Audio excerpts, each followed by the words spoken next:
Hey everyone, welcome back to your very own YouTube channel. So let me tell you what I studied for my SS exam and let's get started without doing any further. So सबसे पहले तो science का paper दे के आने वाला जो दिन था ना, उस पे मैंने कुछ भी नहीं किया. मैंने बस बातें की, टीवी देखा, फ़ोन स्क्रॉल किया and yes that was it. मैंने कुछ भी नहीं किया उस दिन. एंड अगले दिन मैंने सोचा था कि मैं पूरी हिस्ट्री कंप्लीट कर दूँगी क्योंकि हार्ड चैप्टर्स कवर करती हूँ मैं सबसे पहले, और हिस्ट्री मुझे पूरी ही हार्ड लगती है, चाहे वो कोई भी चैप्टर हो. सो मुझे लगा था मैं अपने सारे हार्ड चैप्टर्स करूँगी फर्स्ट वाले दिन. एंड फिर पता नहीं क्यों मुझे नहीं समझ आ रहा अभी कि मैं इतना लो सा फील कर रही थी और मुझसे कुछ हो ही नहीं रहा था. तो उस दिन सिर्फ 2 चैप्टर्स हुए थे मेरे. एंड देन नेक्स्ट डे क्या हुआ था, नेक्स्ट डे मैंने किए मुझे लगा मैं अपने हार्ड चैप्टर्स और मीडियम चैप्टर्स दोनों कवर कर लूँगी. बट पता नहीं एसएस के गैप डेज़ में बहुत ज़्यादा मेरा स्कोर लो रहा है प्रोडक्टिविटी का. बट येस मेरा सिलेबस लास्ट तक कंप्लीट हो गया था रिवीजन. एंड येस फिर सेकंड डे मैंने अपने मीडियम चैप्टर्स करे जो कि कुछ रह गए थे. एंड देन थर्ड डे जाके क्या हुआ, मेरे मीडियम चैप्टर्स कंप्लीट हुए और कुछ मेरे इजी चैप्टर्स कंप्लीट हुए. और फिर फोर्थ डे की आफ्टरनून अराउंड 12 o'clock मेरा पूरा सिलेबस रिवाइज हुआ था. एंड अभी मैप्स रहते थे, सारी डेट्स रहती थी.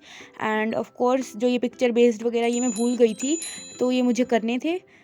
एंड देन मैंने वो भी करे. और उसके बाद ना मुझे लगा कि मुझे कंसेप्ट मैप्स जो मैंने बनाए थे ना, मैं रिवीजन के साथ साथ मुझे ना अपने नोट्स रिवाइज करने से ज़्यादा सूटेबल लगा कि मैं एनसीईआरटी पढ़ के उनके कंसेप्ट मैप्स बनाऊं. तो मैंने वो कंसेप्ट मैपिंग की थी. एंड जो भी मुझे नेसेसरी लगे सिर्फ उन्हीं चैप्टर्स के बनाए थे, क्योंकि जियो मेरी थोड़ी सी कमज़ोर है एंड हिस्ट्री भी कमज़ोर है. बस सिविक्स और इकोनॉमिक्स में मुझे थोड़ी कम प्रॉब्लम्स आती हैं, तो मैंने उनका कुछ भी नहीं किया था. इनफैक्ट उनके तो मैंने ढंग से नोट्स भी रिवाइज़ नहीं किए थे, ये सोच के कि ये तो मुझे चैप्टर्स आते हैं और जो नहीं आते हैं उन पे फोकस करना चाहिए.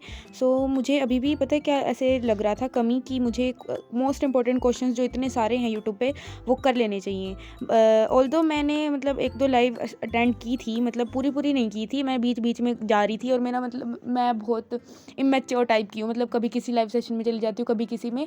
एंड वहाँ जाके फिर मेरा टाइम वेस्ट हो जाता है, क्योंकि मतलब एक किसी लाइव सेशन में टिक के बैठने से ही टाइम यूटिलाइज होता है और मेरे से ये होता नहीं है. सो मैं लाइव सेशन कम ही अटेंड करती हूँ.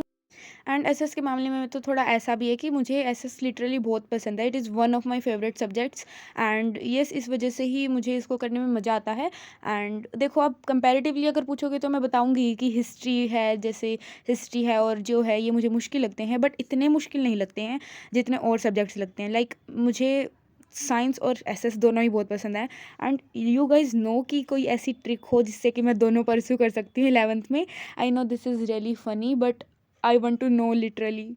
And yes this was all जो मैंने पढ़ा था, और मेरी थोड़ी इधर उधर की बातें ज़्यादा हो गई हो तो I am sorry for that. And अगर आपको कोई भी मतलब अभी भी टाइम है तो अभी भी अगर आपको कोई भी मेरे रिसोर्सेज में से कुछ भी चाहिए है, so do let me know in the comment section, और फिर मैं उसे कम्युनिटी पोस्ट में डाल दूँगी, ठीक है.